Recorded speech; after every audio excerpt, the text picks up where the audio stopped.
माता हमारी गुरु पिता संभालते हैं। नमस्कार दोस्तों, आज आपको बताया जाएगा माता पिता के बाद गुरु कौन है और कबीर कैसे संभालते हैं। जिसके माता पिता नहीं होते अबोध को छोड़ देते हैं। छोड़ने का ये मतलब नहीं कि बिल्कुल त्याग दिया हो। आप समझदार हैं। परिस्थिति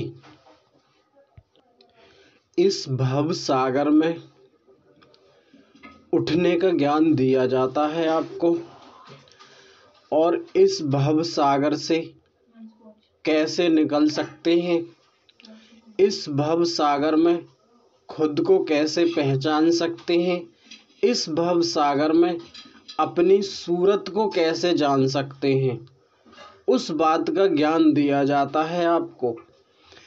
देखो भक्तों, अबोध कहते हैं ब्रह्मा विष्णु महेश ये गुण हैं, और सत्व गुण विष्णु जानो। एक अबोध की कहानी सुनाता हूं मैं आपको। उसके पिता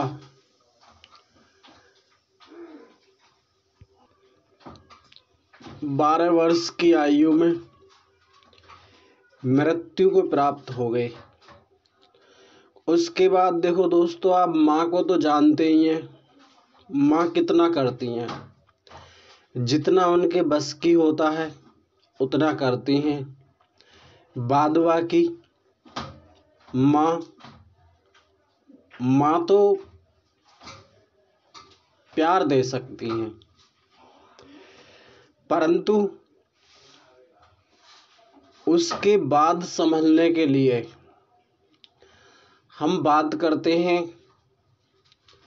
आत्मा और परमात्मा की। देखो दोस्तों, आत्मा और परमात्मा जब हमारे पास हम अकेले होते हैं, जब हम अकेले होते हैं, हम विचार करना चाहिए हमें कि हमें क्या अच्छा कार्य करना चाहिए। तो दोस्तों, जब हमको अपने फ्यूचर में कुछ काम सीखना चाहिए, कुछ कारीगरी सीखनी चाहिए, जो कि अपने आने वाले समय में हम अपना जीवन गुजर कर सकें और अपने परिवार को संभाल सकें। जब माता पिता की छत्र छाया ना हो आपके पास, और माता पिता की छत्र छाया भी हो आपके पास, तो भी आपको अच्छा कार्य करना चाहिए, गलत कार्यों को त्यागना चाहिए, गलत जगह अपना दिमाग नहीं लगाना चाहिए, अच्छी जगह अपना दिमाग वेस्ट करना चाहिए। इंसान सर्वशक्तिमान होते हुए भी दुर्लभ है। बिल्कुल ऐसे हो चुके हैं कुछ, आपकी बात नहीं कर रहा हूं। आप तो देखते हैं कि माता पिता की छाया हटने के बाद कैसे अपना जीवन व्यर्थ करते हैं। आप मत करना इस प्रकार अपना जीवन व्यर्थ। जीवन में उच्च विचार होने चाहिए। देखो बंधुओं, हमने 12 वर्ष की आयु से अपने दिमाग में केवल उच्च विचारों को जगह दी और गलत विचारों को जगह नहीं दी। क्यों?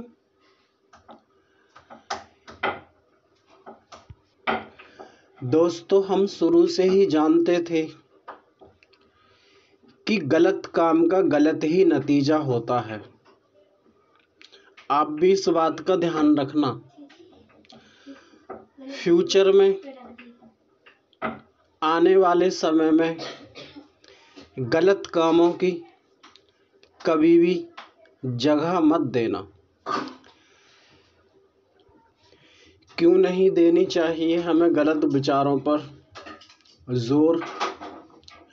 देखो बंधुओं, ऐसा होता है, हम सब, ये समस्त संसार एक ऐसे माता पिता की संतान है जो कभी भी किसी भी परिस्थिति में, किसी भी समय में कमजोर नहीं पड़ता वो। क्यों? दोस्तों, खुद को पहचानने की आवश्यकता है, खुद को ढूंढने की आवश्यकता है। खुद को कभी भी कमजोर नहीं समझना चाहिए।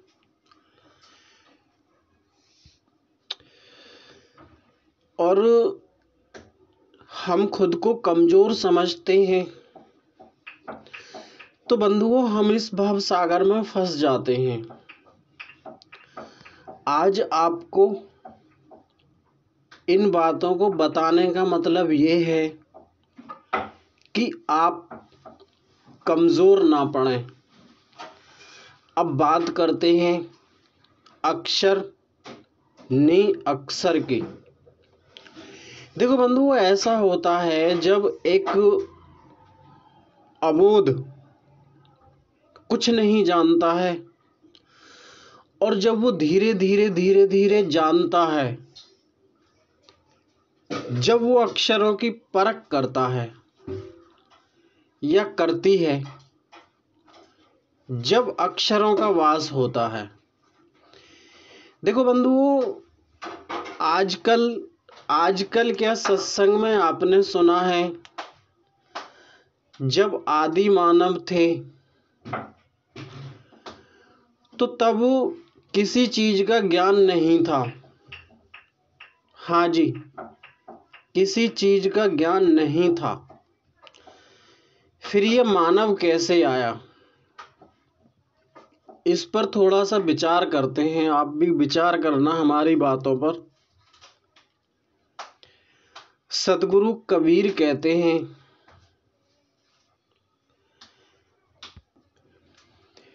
कि पुरुष रूप हमने पाया उस परमात्मा की कृपा से। किस परमात्मा की बात करते हैं वो कबीर? और दोस्तों देखो, सच बात बताऊं मैं आज आपको, परमात्मा को हम पहाड़ रूप में ढूंढते हैं, परंतु बहुत बड़े छलिया है गोविंद। देखो बंधुओं, ऐसा होता है, हम क्यों नहीं समझ पाते हैं? क्योंकि हम ढूंढते हैं बाहर। हम बाहर कहाँ ढूंढते हैं? हम एक दूसरे से आस लगाते हैं कि कोई हमें परमात्मा को बता दे कहाँ रहता है, क्या करता है और क्या उसका काम है। देखो बंधुओं, परमात्मा को खोजने की बजाय इंसान को खुद की खोज करनी चाहिए। और गुरु कबीर कहते हैं, खुद को ब्रह्म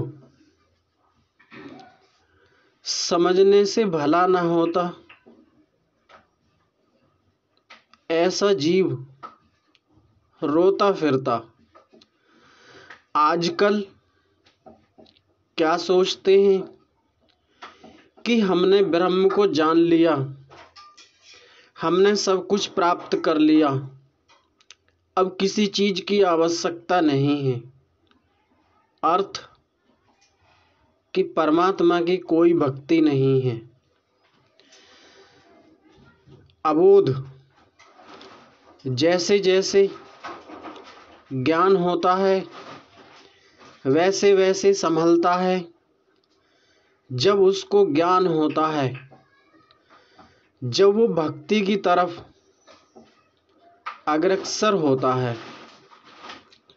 क्यों दोस्त? परमात्मा की भक्ति भी है। क्यों भूल चुके हैं आप? और ये जो कहते हैं ना, कबीर कुछ नहीं है, कबीर कुछ नहीं है। देखो बंधुओं, कबीर ने ही इन सारे रूपों को धारण किया है। वो ही कृष्ण, वो ही मुरारी और वो ही हरि हैं त्रिपुरारी। कैसे जानेंगे आप? जब शब्द को परखेंगे। शब्द क्या है? इस चैनल पर मिलेगा। देखो बंधुओं, ये ज्ञान आपको इसलिए दिया गया है, इसलिए दिया जा रहा है। परमात्मा की खोज बाद में करना दोस्त, पहले खुद की खोज करिए आप। हम आपसे ही नहीं कहते, हम समस्त संसार से कहते हैं, इंसान पहले खुद की खोज करे, उसके बाद परमात्मा पर उंगली उठाए। क्यों दोस्त? सर्वत्र है वो, सर्वशक्तिमान है। आजकल वहम है, कोई परमात्मा नहीं है, कोई भी भगवान नहीं है। दोस्तों, दिखता नहीं, करता सब काम है। नजर नहीं आता, मारता सबको है, जीवन दान सबको देता है। देखो दोस्तों, जहां असत्य है वहीं सत्य है। सत्य ना तो मेरे कहने से मिटेगा, ना आपके कहने से मिटेगा। जैसे हाथ की लकीर और माथे की तकदीर नहीं बदल सकती, वैसे ही ईश्वर का नाम और ईश्वर का काम कभी नहीं मिटता। सोचो, करो विचार, आप ही गुरु, आप ही चेला, कबीर वो सिर्फ अकेला। नमस्कार दोस्तों।